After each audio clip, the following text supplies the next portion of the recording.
कृषि क्षेत्र में बंधुआ मजदूरी एक बड़ी समस्या बनी हुई है अपने देश में। इससे जुड़े हुए मानवाधिकार के मुद्दे बड़े अक्सर हमारे सामने देखने को मिलते हैं। तो आज की जो केस स्टडी है वो इसी पर आधारित है।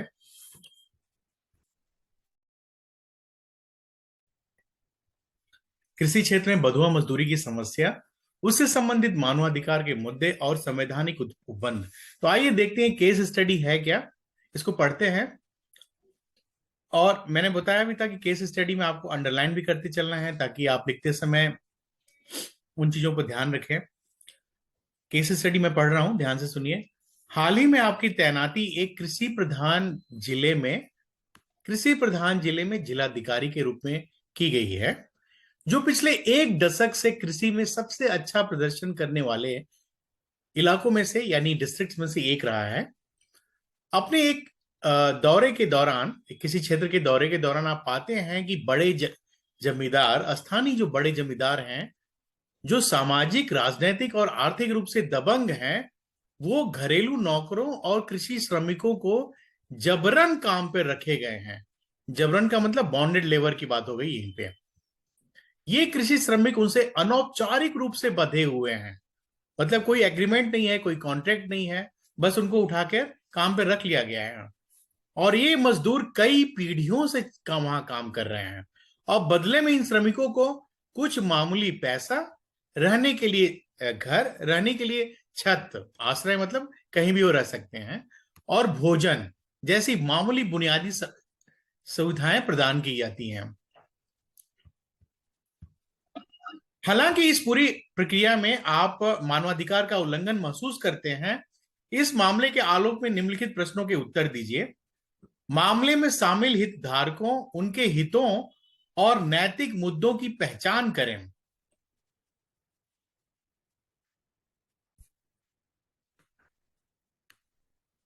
दूसरा, पसंद के इनकार यानी कि डिनायल ऑफ चॉइस कैसे इनके मानवाधिकार उल्लंघन से जुड़ा हुआ है, इस संबंध में आप क्या कार्रवाई करेंगे, उससे जुड़ी हुई सारी बातों को स्पष्ट करें।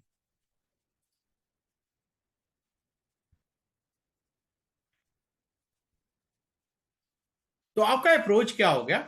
आप पहले इसमें जो की स्टेक होल्डर्स हैं उनको हाईलाइट करेंगे।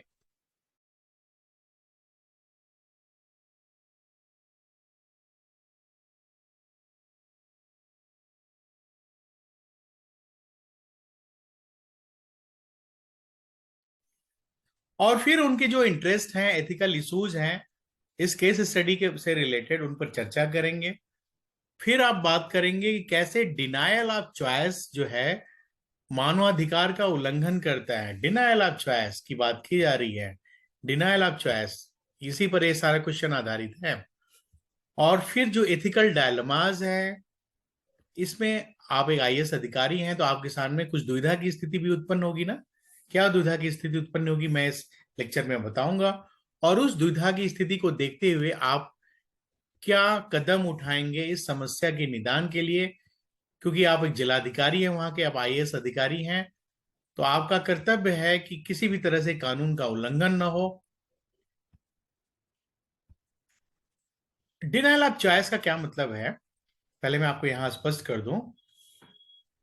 हर व्यक्ति को अपने पसंद के हिसाब से काम करने का अधिकार है। मैं वही काम करूंगा जो मेरा पसंद होगा।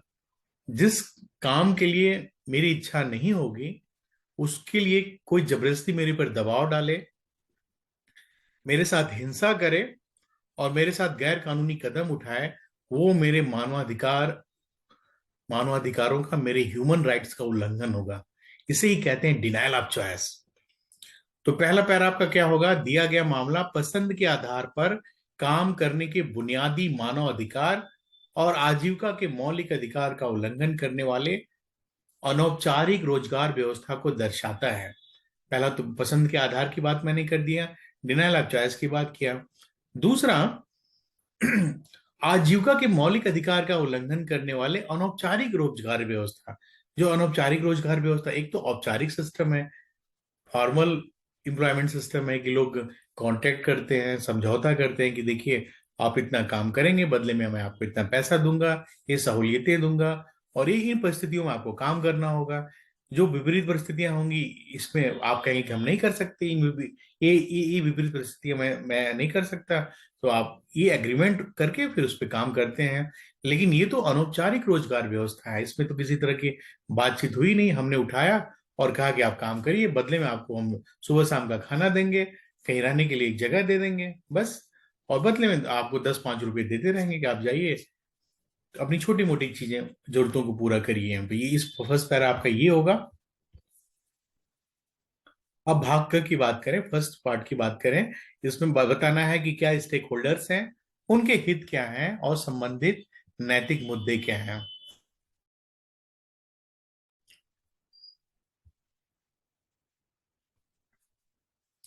पहले जो स्टेक होल्डर्स हैं उन वो उसमें कौन कौन लोग शामिल हैं? घरेलू नौकर जो लोग काम कर रहे हैं, जो डोमेस्टिक हेल्प, खेती और मजदूर ये लोग काम कर रहे हैं। इस तरह ये जो जो लोग काम करें, घरेलू नौकर और खेती और मजदूर, ये जो दो पहले जो स्टेक होल्डर हैं, तो ये क्या कर रहे हैं, बिना किसी अनुबंध के इनको शोषक कार्य परिस्थितियों में काम करवाया जा रहा है। कड़ी धूप में काम करवाया जा रहा है, कड़ी ठंड में काम करवाया जा रहा है, दिन में 14 घंटे 16 घंटे इनसे काम कराया जा रहा है। असुरक्षित कार्यकाल है, कभी भी उनको हटाया जा सकता है और उनकी इच्छा के विपरीत जाके उनसे काम करवाया जा रहा है। कम मजदूरी दर दी जा रही है, 10-5 रुपए मामूली पैसे उनको दिए जा रहे हैं। तो ये चीजें उसके प्रति संवेदनशील बनाता है। ये एक तरह की अवैध कार्य संस्कृति है। ये कार्य संस्कृति किसी भी तरह से कानूनी नियमों का पालन नहीं करती है, और साथ में ये दिखाती है कि जो स्थानीय जिम्मेदार हैं उनमें गरीब और सर्वहारा वर्ग के प्रति सहानुभूति की कमी है और करुणा की कमी है। ये फर्स्ट पार्ट में आप ये लिखेंगे।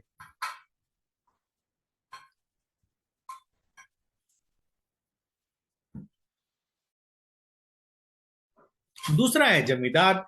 जमींदार स्टेक होल्डर्स हैं। इन्होंने क्या किया है, इन्होंने इंसान के प्रति उदासीनता प्रदर्शित की है और अपने कर्मचारियों की पसंद की स्वतंत्रता की अवहेलना की है। इनके शोषण से प्रेरित काम करने के तरीके ने अंतर पीढ़ीगत गरीबी को जन्म दिया है। अंतर पीढ़ीगत गरीबी को जन्म दिया है, इसका क्या मतलब है?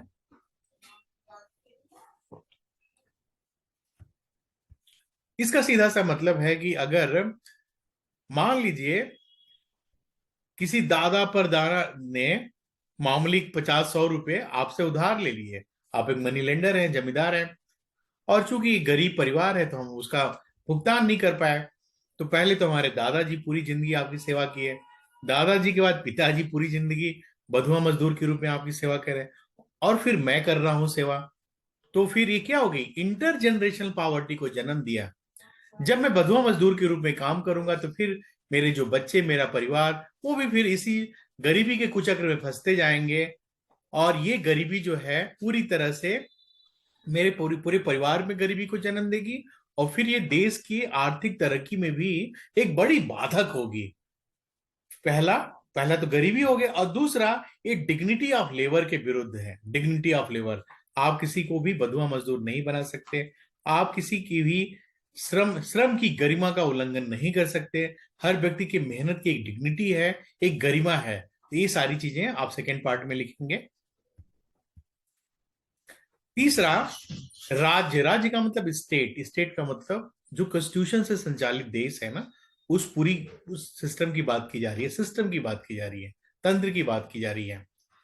यहां पर अगर ये चीजें हो रही हैं तो इसका मतलब ये जो राज्य है, जो सिस्टम है, जो तंत्र है, उस समाज के कमजोर वर्ग के लिए बुनियादी मानवाधिकार और सुविधाओं को सुनिश्चित करने में विफल रहा है।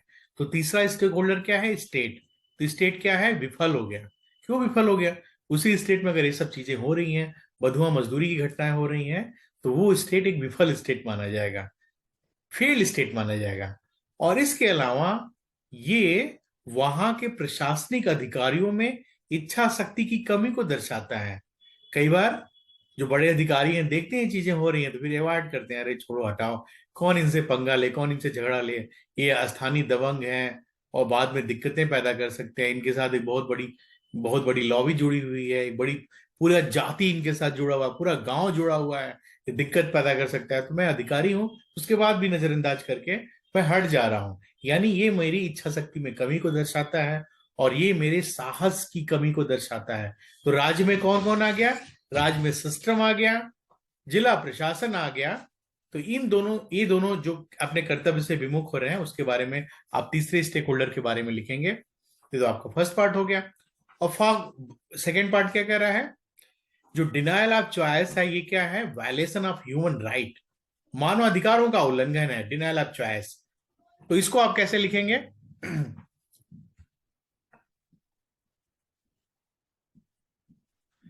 किसी के पसंद के विपरीत जबरन काम लेना मानवाधिकारों का उल्लंघन है। एक छोटा सा हेडिंग डालेंगे, यानी कि denial of choice is violation of human rights, और इसमें लिखेंगे मानवाधिकार जो है बुनियादी अंतर्निहित अधिकार हैं, आपके बेसिक इनहेरेंट राइट्स हैं, और जिसके लिए हर इंसान हकदार है। हर व्यक्ति की डिग्निटी है, उसका अधिकार है, ये उसके मानवाधिकार के दायरे में आने आता है। एक बुनियादी और सम्मानजनक जीवन को जीने का जो अधिकार है, ये मानवाधिकार जो है उनको अभिव्यक्त करते हैं, उनको एक्सप्रेस करते हैं। और ये अधिकार सामाजिक शोषण से लोगों की सुरक्षा करते हैं। इसके अलावा ये पसंद की स्वतंत्रता, जीवन और आजीविका की सुरक्षा पर ध्यान केंद्रित करते हैं। उसके अलावा उसके बाद ह्यूमन राइट्स के बारे में आपका अगला पैरा क्या होगा? मानवाधिकारों का प्रमुख पहलू मानव की क्षमता का विकास है। क्या उद्देश्य है मानवाधिकार का, उस बारे में आप लिखेंगे।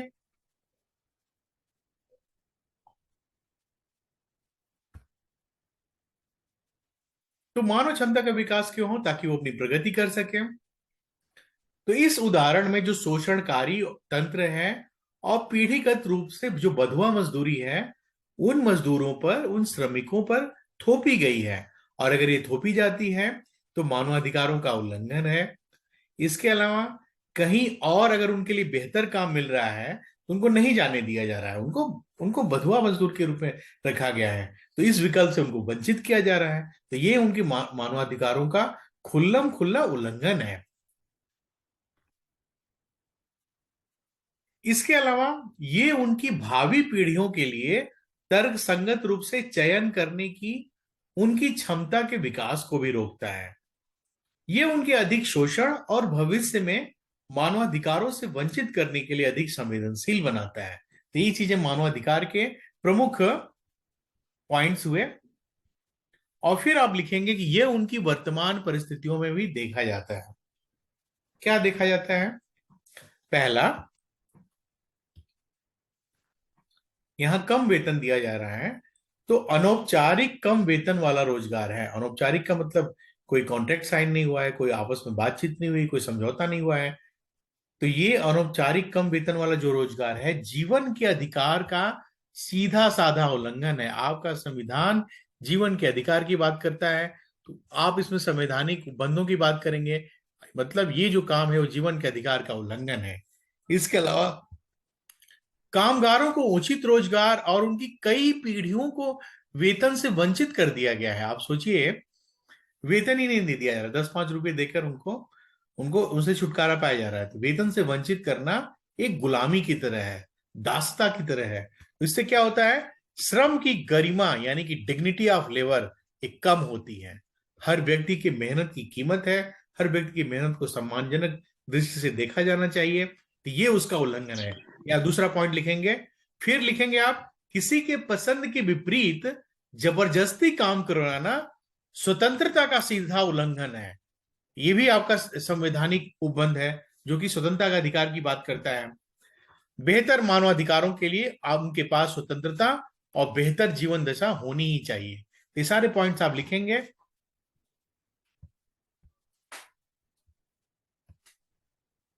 फिर तीसरा पार्ट क्या होगा? Course of action in the given case.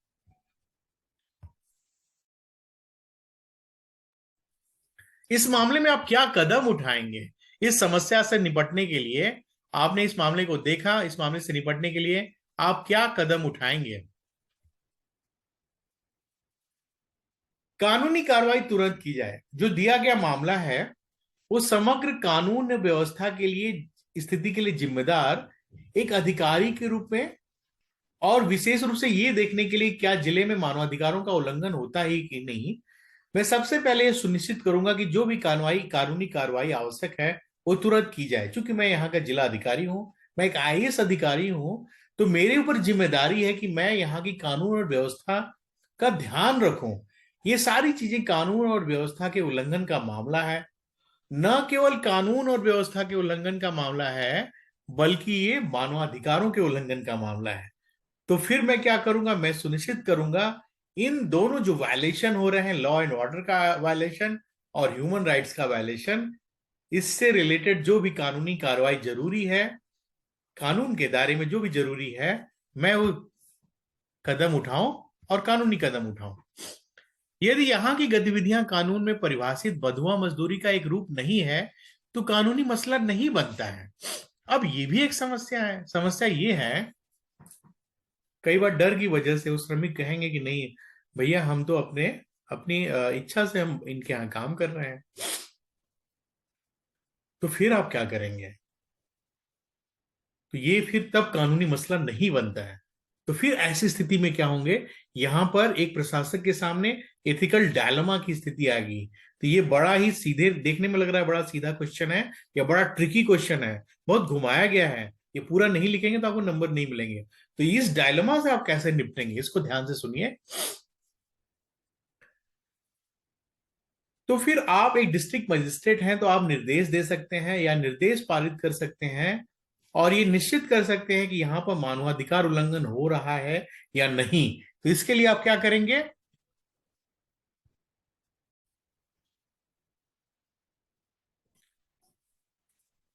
जिम्मेदार व्यवहार के लिए क्या चिंता की जानी चाहिए इस अधिकारी को?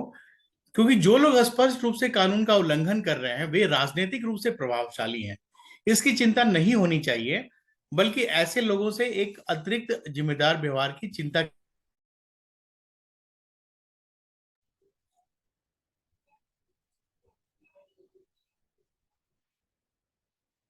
जबरन और कम वेतन वाला श्रम भारतीय संविधान में निहित मौलिक अधिकारों और राज्य की नीति निर्देशक तत्वों के खिलाफ है। भारत में जो डायरेक्टिव प्रिंसिपल है वो बताते हैं कि जो बॉन्डेड लेबर है या जबरदस्ती जो काम कराना है, वो संवैधानिक नियमों के खिलाफ है और कम वेतन भी आप नहीं दे सकते। तो यहां पर जो सबसे बड़ी पहली जो दुविधा होगी एक आईएएस अधिकारी के रूप में, वो क्या पहली दुविधा होगी आपकी? कि बिना किसी शिकायत और सबूत के आप कैसे कार्रवाई कर सकते हैं, जबकि एक प्रशासक को एक अपने विवेक के अनुसार कार्य करने की जरूरत पड़ती है। तो सबूत स्थापित करने के लिए, गवाह स्थापित करने के लिए आप शुरुआती जांच कर सकते हैं, जो मैंने अभी पहले बताया कि स्थानीय जो पीसीएस अधिकारी हैं उनकी अध्यक्षता में कमेटी बना सकते हैं और वो कमेटी बताएगी कि यहाँ पर इस तरह के मानवाधिकारों का उल्लंघन हो रहा है या नहीं हो रहा है।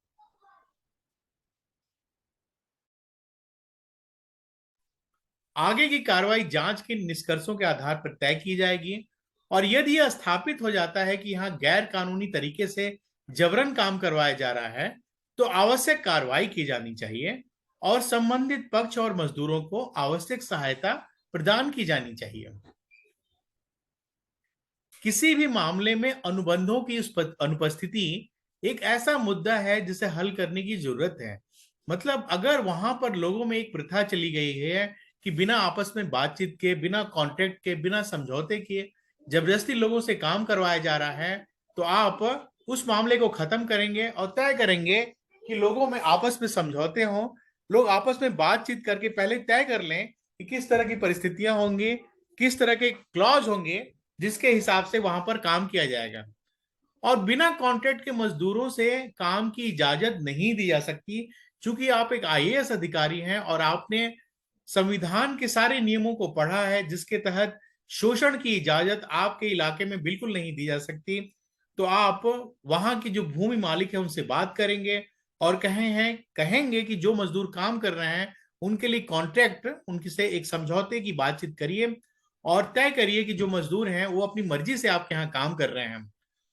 और अगर वहां पर रोजगार की अनौपचारिक प्रणाली है, ये बात जरूर लिखेंगे क्योंकि ये बड़ा सामान्य सा मुद्दा आपस आमतौर पर देखने को मिलता है। रोजगार की वर्तमान जो अनौपचारिक प्रणाली है, ये लेबर्स लॉ का वायलेशन है, ये श्रम कानूनों का उल्लंघन करती है। तो यानी कि वहां पर एक प्रथा ही चली चली आ रही है वर्तमान अनौपचारिक प्रणाली की, और ये श्रम कानूनों के उल्लंघन के दायरे में आती है।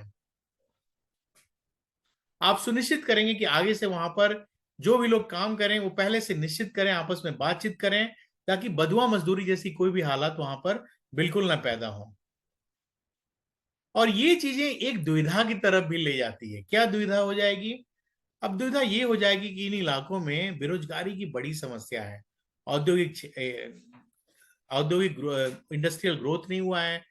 तो भूमि से जो स्वामी होंगे, अगर उनको अनुबंध प्रणाली अपनाने के लिए अगर आप मजदूर करते हैं, तो क्या करेंगे? वो कहेंगे भैया इतने झंझट में पड़ने से अच्छा है कि हम काम ही ना दें लोगों को। तो कहेंगे नहीं, हमको नहीं काम पे रखना, हम दूसरे तरीके से काम कर लेंगे। क्योंकि वो आर्थिक रूप से समृद्ध हैं, राजनीतिक रूप से समृद्ध हैं, जमींदार हैं, तो कहेंगे कह रहे हमको नहीं इस कानूनी पचड़े में पड़ना है, ऐसा करते हैं हम काम देना ही बंद कर देते हैं इन लोगों से। तो इससे क्या होगा? वहां के जो स्थानीय मजदूर हैं, जो श्रमिक लोग हैं, उनकी पावर्टी बढ़ेगी, उनकी गरीबी बढ़ेगी। तो इन चीजों को संवेदनशील बना मुद्दे तरीके से निपटने की जरूरत है। राज्य तंत्र के एक भाग के रूप में श्रमिकों को आजीविका के वैकल्पिक साधन प्रदान करना भी आपकी जिम्मेदारी है। क्योंकि आप जिला मजिस्ट्रेट हैं, तो आपकी जिम्मेदारी है कि लोगों को रोजगार के तरीके उपलब्ध हो, रोजगार मुहैया हो, ताकि लोग गरीबी के कुचक्र में न फंस सकें। और मजदूरों की जो स्थिति है, उनके अधिकार भी आपको पूरे करने हैं। तो आपको इन मुद्दों को संवेदनशील तरीके से निपटने की जरूरत है। और अगर इस स्थिति में अगर वहां पर जमींदारों के बीच में ये बात चलती है कि ये कानूनी पचड़े में नहीं पड़ रहा है, तो वो श्रमिकों को काम देना बंद कर देंगे, तो फिर आप क्या करेंगे? फिर उनका जो पीढ़ीगत जो चक्र है गरीबी का, वो तो और बढ़ता जाएगा, क्योंकि फिर खाने के लिए भी चीजें नहीं बचेंगी। तो आप क्या करेंगे? उनको इकट्ठा करेंगे, उनका एक समूह बनाएंगे और उनको स्किल ट्रेनिंग देंगे, उनको छोटे छोटे काम मुहैया कराएंगे, जैसे टोकरी बनाना, या फिर अगर महिलाएं हैं तो सिलाई कताई की कुछ चीजें सिखाएंगे आप उनको, छोटे छोटे काम जो वो पहले से भी जानते हैं थोड़ा बहुत, तो उन स्किल की ट्रेनिंग देंगे ताकि स्थिति और बेहतर हो।